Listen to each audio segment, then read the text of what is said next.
Hello guys, good evening. We will going to make a market review today, August 19, 2020. Okay, let's enter our scorecards. So for AUD, we have positive 3. CAD is positive 3. Euro, 0 in back, 0 because of plus 3 and negative 3. GBP is 0 also because of plus 1 and minus 1. Then JPY is positive 3. And CD is invalid because of negative 4 and positive 4. And USD is negative 5. Okay. Then for the meantime, I will put here my stop loss of 40 pips and minimum TP to 120. Let's filter our bias, remove the invalid, and then there's no below negative 5. So we can use this one now. Then the entry, let's check AUD USD chart where we can entry for buy. AUD USD chart. This one, wow, ang lakas ah. Mukhang matatamaan ito ng aga kung gagamitin natin itong mechanical line natin na to.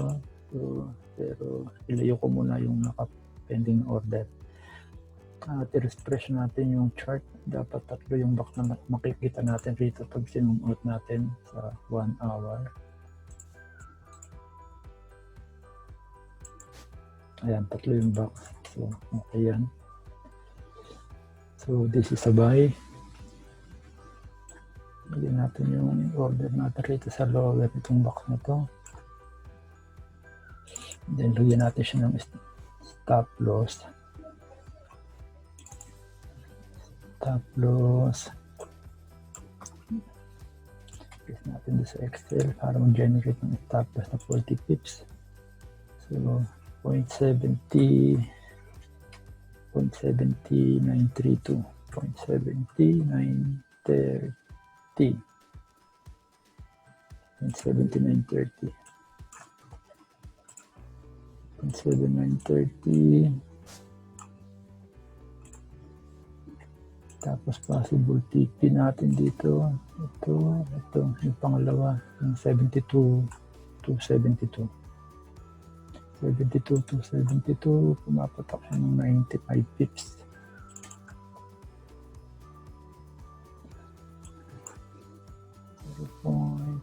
.72272. Okay. Next. Tapang natin sa excellent TP natin. May 0.01 lot. Ang ginamit natin dun ay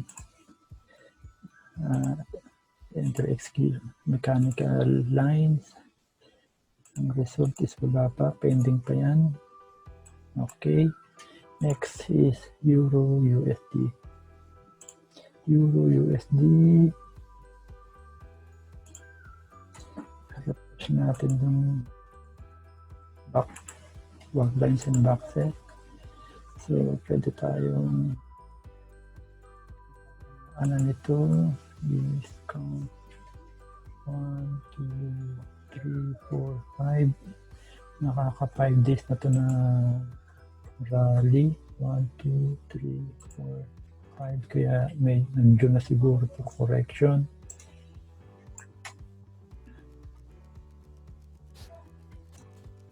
Lagay tayo ng order dito sa 178.21. So, subjected yung ano, hindi natin ginamit yung mechanical line. Yung entry. 1,300. So, lagyan natin yung stop loss natin.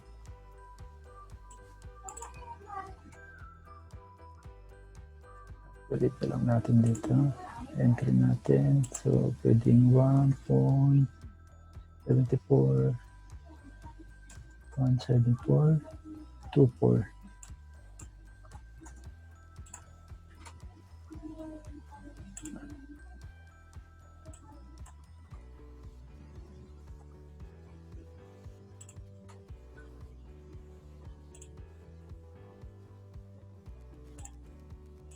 Nakopy ko yung 0, balik ko lang. Then yung TP, hindi natin sabihin sa 1.119.088.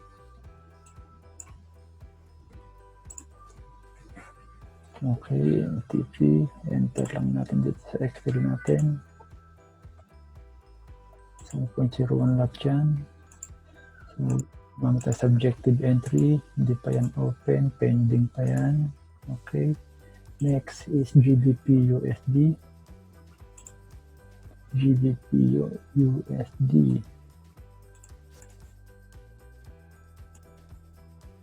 Press natin yung boxes at log lines. Okay.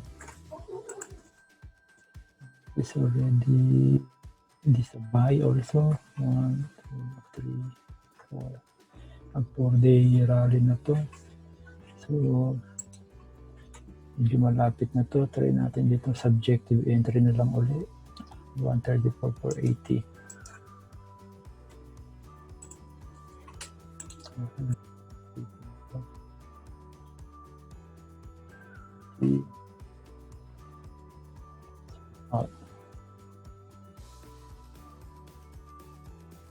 Lagay na lang natin dito sa 1,300.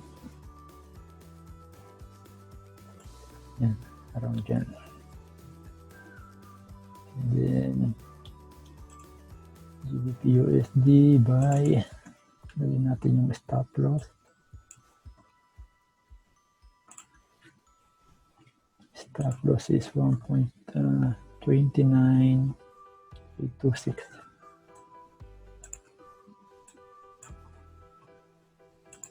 1.29826. And TP natin is 1.31428.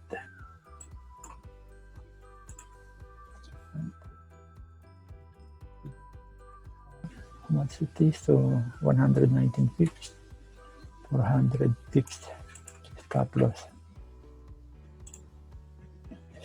Then TP size is 1.01.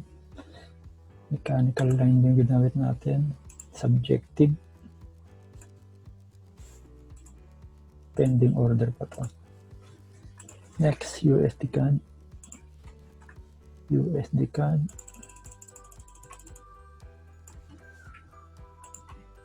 Refresh natin. Yes, this is a sell. Sell. How many na yung rally nito? Correct na siya dito. 1, 2, 3, 4. Then nag-correct. Then rally uli. 1, 2, 3. 3 rally na. Sell siya. Sell pa din. 3 rally. Sell. Mag-subjective entry na lang ulit tayo rito. Dito tayo mag-entry.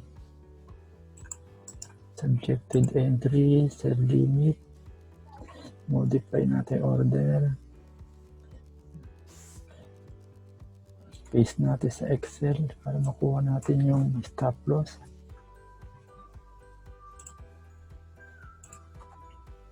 $1.33071 initial stop loss.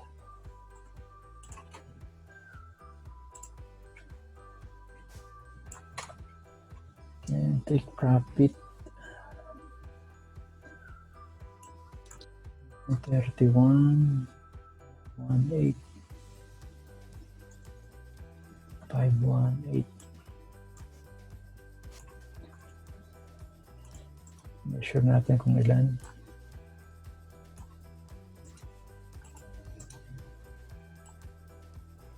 So 1.112 pips against 400 40 pips. Stop loss. 0.01 lot. Subjective entry. Pending pa.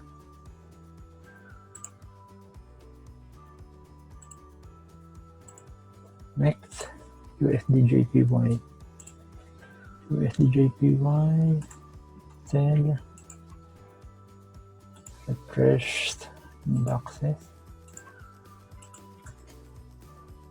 Sell. This is a sell. 1, 2, 3. So, nagko-correct siya ngayon. Mukhang malapit na yung mechanical line.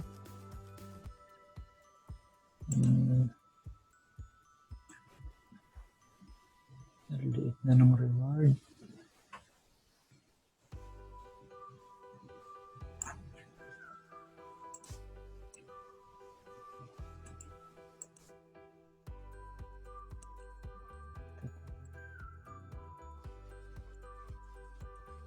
Magbigay ng subjective entry ulit.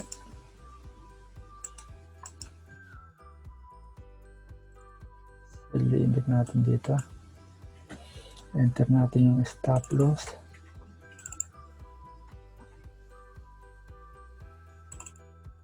USD/JPY sell. So, click natin. Stop loss is 106.876.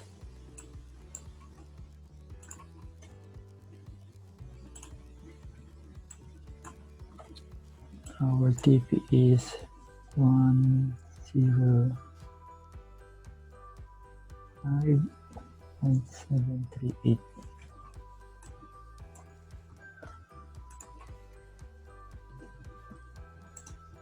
Let's remeasure it again. Patama ba? No, mali yung stop loss. Change natin yung TP. Next line, 105.283. Okay. Measure natin. Let's measure it. So, 110 TP, 40 pips. Stop loss. 105.283. Yes, 105.283.01. So, subjective ng ginawa natin. Pending order. So, okay. So, we are risking 200 pips and rewards of looking for the rewards of 575 pips. So, that's my market review today. August 19, 9 p.m. Thank you.